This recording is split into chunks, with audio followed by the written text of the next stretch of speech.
সাম্যবাদী কবিতায় একটা জায়গায় রয়েছে, কবি বলছেন, এই হৃদয়ের ধ্যান গুহা মাঝে বসিয়া শাক্যমুনি।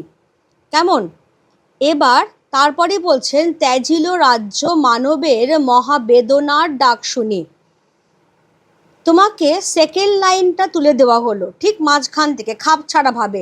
ত্যাজিল রাজ্য, কে রাজ্য ত্যাগ করেছিলেন?